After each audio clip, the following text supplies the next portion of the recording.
kondisi seperti ini tidak boleh panik, tidak boleh kecewa, tidak boleh takut, tidak boleh marah. Nah, Nganjuk di rantau jangan mesti dulu. Kita bisa katakanlah bisa mengurangi risiko untuk daerah kita menjadi zona merah yang merahnya tebal.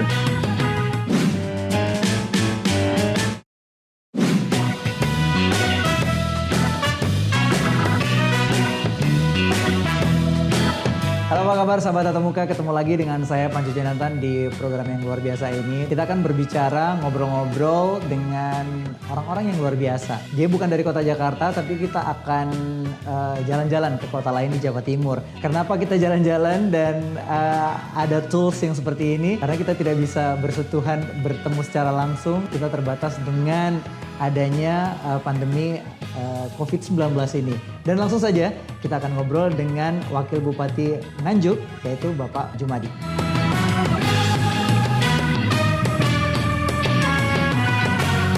Halo, apa kabar Pak Jumadi? Baik, Mas Panca. Alhamdulillah baik Pak ya. Bagaimana kabar Kota Nganjuk hari-hari ini Pak? Alhamdulillah baik. Juga sedikit sibuk ya Mas ya. Iya, agak sedikit.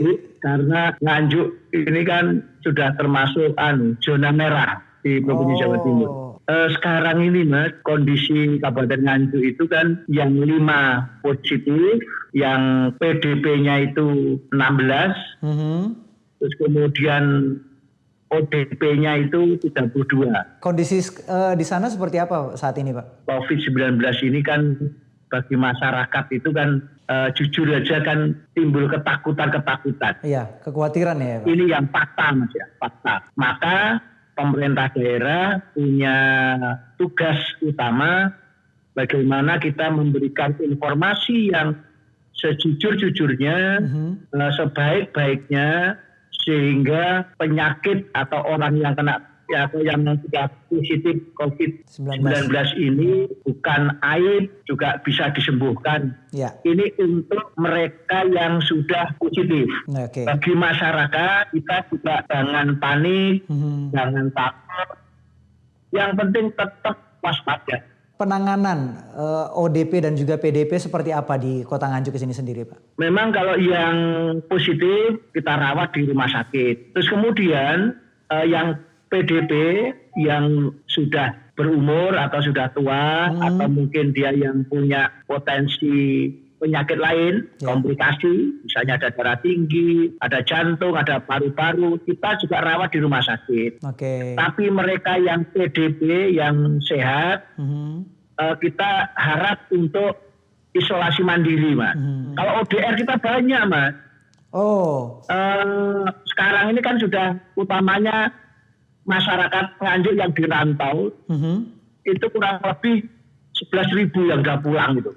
11.000 orang yang sudah pulang ke Kota Nganjuk. 11.000 orang sampai hari ini ya. Sehingga kita juga tangani mereka, kita bentuk yang namanya posko di puskesmas di kecamatan, termasuk juga posko di tiap desa. Desa, dukuhan itu harus punya juga posko. Dalam rangka apa? Bisa dijadikan rumah singgah gitu Mas. Kebijakan apa aja sih yang sudah diberlakukan oleh pemerintah daerah Nganjuk sendiri untuk antisipasi COVID-19 ini Pak? Yang pertama memang yang paling penting itu sosialisasi tentang dampak psikologis masyarakat ya Mas ya. Ini kita memberikan pendidikan kepada masyarakat apa itu COVID-19, terus kemudian bagaimana penularannya, bagaimana kalau misalnya orang itu terkena, ini penting sekali. Kondisi seperti ini tidak boleh panik, tidak boleh kecewa, tidak boleh takut, tidak boleh marah. Itu bisa menurunkan imun masing-masing dan yang mudah diserang oleh virus ini sendiri Pak ya. Paling utama kan penyembuhannya dari imun masing-masing orang itu. Betul. Itu yang paling pertama. Yang kedua, kita harus betul-betul juga waspada. Karena apa? Penyebaran virus ini cepat sekali. Betul. Nah, ini yang terjadi sama. Tatkala ada ASN dari Nganjuk mengikuti pendidikan dan latihan untuk keberangkatan haji misalnya di Surabaya. Di Sukoilo kemarin itu. Iya, betul. Ternyata apa? Pulang itu mereka ini ada yang 5 positif ini adalah beliau dari pemenang maupun dari perawat, dari tenaga kesehatan, pulang isolasi mandiri. Setelah itu kita cek ternyata positif, Mas. Nah, ini yang kita juga kita mohonkan lah. Oke. Provinsi atau pusat itu sementara ini jangan ada kegiatan dalam rangka pencegahan penyebaran COVID-19 ini, Mas. Kita mengadakan penyemprotan disinfektan di semua desa. Ini yang kita lakukan. Terkait dengan pengobatan atau perawatan rumah sakit atau puskesmas, ada berapa tempat yang disediakan Pak di Kota Nganjuk sendiri, Pak? Sementara ini cerita menarik dari narasumber yang menginspirasi. Di MTV Indonesia itu saya upgrade diri saya sendiri. Alhamdulillah. Berarti kalau kita kan kita buka cabang kedua. Dibalut dalam sebuah perbincangan ringan. Zaman dulu handycam harus pakai ini. Jangan lewatkan setiap kisahnya tatap muka setiap Rabu pukul 20 waktu Indonesia Barat hanya di JPM Stream. JPM Stream, sebuah aplikasi Play Store yang memudahkan kamu untuk menyaksikan program terbaik dari 30 TV jaringan Jawa Pos TV. Jawa Pos TV, JTV, Padang TV, Simpang 5 TV, Kawanwa TV, Nirwana TV, BTV, Pon TV, Magelang TV. Get your JPM Stream apps now.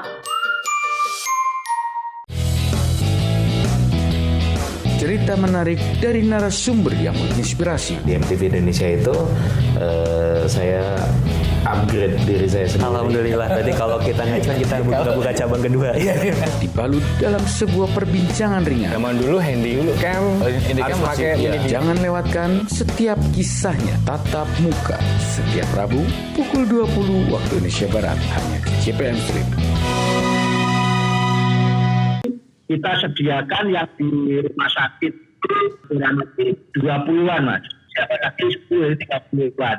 Terus kemudian ada rumah sakit karena kondisi darurat di rumah sakit Pesono. Bukan rujukan, kita pakai untuk darurat. Kita lebih disediakan 30 ruangan.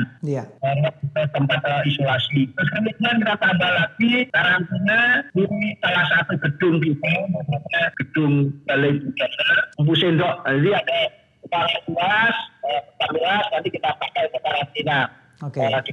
Sekali lagi ini kebijakan untuk memasuki bulan suci Ramadan ini, Pak. Seperti apa persiapan dari Kota Nganjuk sendiri? Memang kalau kita akan mengikuti apa arahan dari MUI, dari pemerintah pusat ya, Mas ya. Iya betul, Pak. Bahwa kita ini ada maklumat, termasuk dari maklumat dari Kapolri, bahwa untuk menyongsong bulan Ramadan, kita pastikan yang namanya sembako itu sudah atau kebutuhan pangan sudah siap di Nganjuk, mencukupi. Kita berharap betul sholatnya di rumah.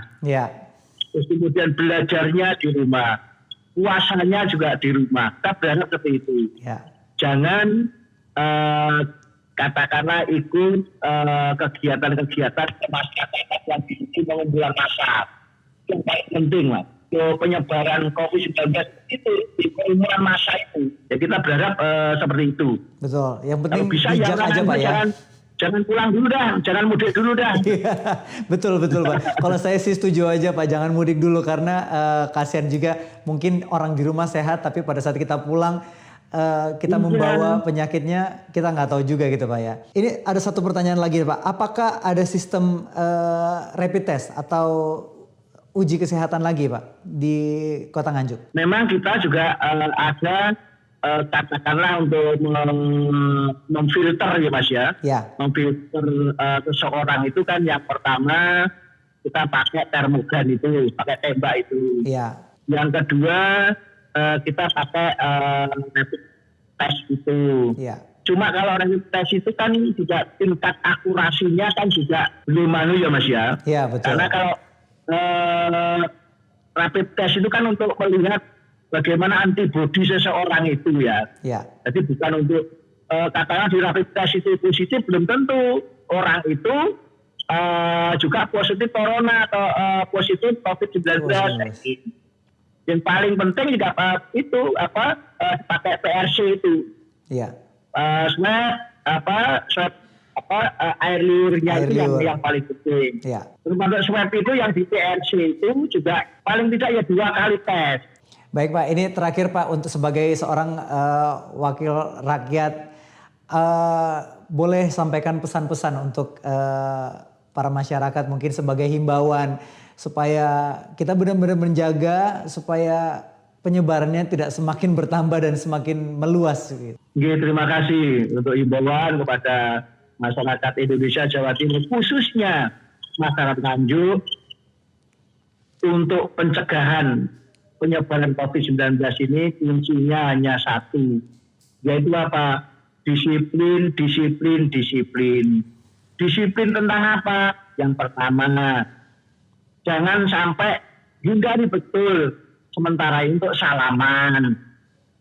Yang kedua, hindari kerumunan massa. Jangan sampai misalnya ngopi, yang sekarang ini Mas, yang lagi kan ngopi, terutama anak muda. Iya betul. Yang ketiga, kalau makan pun kalau bisa ya pesen nanti dibawa pulang. Jangan di situ.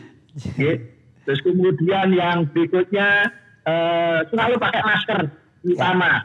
Ya. Kalau perlu pakai sarung tangan. Jaga jarak kurang lebih ya 2 meter. Ya. Sehingga bisa terhindar dari orang-orang yang kemungkinan positif COVID-19. Ya. Dan yang terakhir, tetap di rumah, belajar di rumah, Ya. ibadah di rumah, lihat TV di rumah, apa saja sekarang bisa pakai IT. Ya. Pesan terakhir, orang Nganjuk di rantau jangan mudik dulu. Ya, itu penting banget Pak. Sehingga kita bisa, katakanlah bisa mengurangi risiko untuk daerah kita menjadi zona merah yang merahnya tebal. Ya. Sementara itu dulu Mas. Ya, baik Pak. Terima kasih untuk himbauannya dan juga waktunya untuk ngobrol-ngobrol dengan kami. Doanya, harapannya tetap sehat bersama keluarga. Terima kasih Mas. Tetap semangat ya Pak ya untuk bekerja. Oke. Baik, terima kasih. Sampai jumpa Pak. Oke. Baik, itu dia obrolan kami dengan Wakil Bupati dari Kota Nganjuk. Dan kita akan ketemu lagi di episode selanjutnya tentunya dengan obrolan yang menarik dan luar biasa.